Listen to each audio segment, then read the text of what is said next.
Pendidikan di Indonesia masih menyimpan segudang permasalahan yang belum terselesaikan oleh pemerintah. Pendidikan adalah pilar utama pembangunan suatu bangsa. Assalamualaikum warahmatullahi wabarakatuh. Kami dari kelompok 4 akan menjelaskan tentang sejarah pendidikan di Indonesia yang beranggotakan saya Nadia Kamila Meka dengan NIM K7125091. Saya Kirana Fitri Lestari dengan NIM K7125199. Saya Diana Julia dengan NIM K7125085. Saya Dimas Ukmanugraha dengan NIM K7125066. Saya Rajana Sitari Saramandani dengan NIM K7125077. Pendidikan di Indonesia mengalami transformasi dan sejarah panjang sejak sebelum kemerdekaan, sesudah kemerdekaan hingga saat ini. Diawali dengan pendidikan Indonesia sebelum kemerdekaan. Terdapat dua, yaitu pada masa prakolonial dan masa kolonial.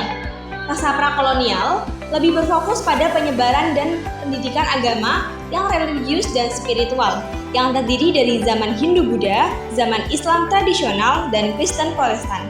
Kemudian pada zaman kolonial. Pada zaman kolonial ini, yang pertama ada zaman penjajahan Portugis. Pada abad ke-16, bangsa Portugis datang ke Indonesia untuk berdagang dan menyebarkan ajaran agama. Mereka dibarengi oleh misionaris yang bertugas untuk menyebarkan agama di kawasan penduduk Indonesia. Pada tahun 1536 didirikan sebuah seminari di Ternate sebagai tempat pelajaran agama yang diberikan pembelajaran membaca, menulis, dan berhitung, serta juga diajarkan membaca Latin. Zaman penjajahan Belanda. Belanda datang ke Pulau Jawa, Indonesia untuk berdagang dan menciptakan kekuasaan baru setelah berakhirnya kekuasaan Portugis pada abad ke-16. Dalam masa ini ada sistem pendidikan yaitu hanya kaum bangsawan dan golongan tertentu yang berkesempatan mendapatkan pendidikan. Selanjutnya, membaca, menulis, dan berhitung diajarkan seadanya. Dan yang terakhir, pendidikan hanya bertujuan untuk mendidik rakyat agar menjadi pekerja dan untuk membantu perusahaan-perusahaan milik kolonial. Namun, pada tahun 1854, para bupati mendirikan sekolah kabupaten hanya untuk mendidik calon pegawai agar sesuai kebutuhan mereka, dan lahir sekolah Bumi Putra dan hanya mempunyai 3 kelas. Zaman penjajahan Jepang.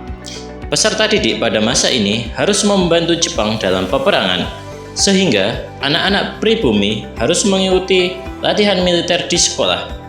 Pendidikan pada masa pendudukan Jepang yaitu yang pertama, Kokumin Gakko atau sekolah rakyat. Yang kedua, Shotokugakko atau sekolah menengah pertama. Yang ketiga, Kotokugakko atau sekolah menengah tinggi. Dan yang keempat, Kogyogakko atau sekolah menengah kejurusan. Berikutnya, pendidikan taman siswa. Pada tahun 1922, Ki Hajar Dewantara mendirikan Taman Siswa sebagai bentuk perlawanan terhadap pendidikan kolonial Belanda. Taman Siswa bertujuan memberikan pendidikan yang berakar pada nilai budaya dan kebangsaan Indonesia, sekaligus membebaskan anak-anak dari pola pikir penjajahan. Berikutnya, Tripusat Pendidikan. Konsep ini diperkenalkan oleh Ki Hajar Dewantara yang menegaskan bahwa pendidikan tidak hanya terjadi di sekolah, tetapi juga di keluarga dan masyarakat. Ketiga pusat ini saling menguatkan peranannya dalam membentuk kepribadian dan karakter peserta didik secara menyeluruh. Yang berikutnya yaitu pendidikan Inskay Tanam. Pendidikan ini menanamkan nilai-nilai lokal dan kearifan budaya pada peserta didik sehingga mampu menjaga identitas bangsa sekaligus menjawab kebutuhan perkembangan zaman. Selanjutnya, pendidikan di masa Orde Lama. Pada masa ini, pendidikan menghadapi dinamika politik dan sosial yang berat, seperti konflik dan pergolakan nasional. Pendidikan diarahkan untuk menanamkan nilai-nilai revolusi dan membangun rasa persatuan. Kemudian pendidikan di masa awal kemerdekaan. Terdapat pendidikan di masa Orde Baru. Pemerintah Orde Baru menekankan pendidikan sebagai alat pembangunan ekonomi dengan fokus pada penguasaan ilmu pengetahuan dan teknologi. Sistem pendidikan distandarisasi untuk mendukung kestabilan dan modernisasi. Kemudian, pendidikan di masa reformasi. Era reformasi membawa perubahan signifikan, seperti desentralisasi pengelolaan pendidikan kepada daerah dan peningkatan partisipasi masyarakat.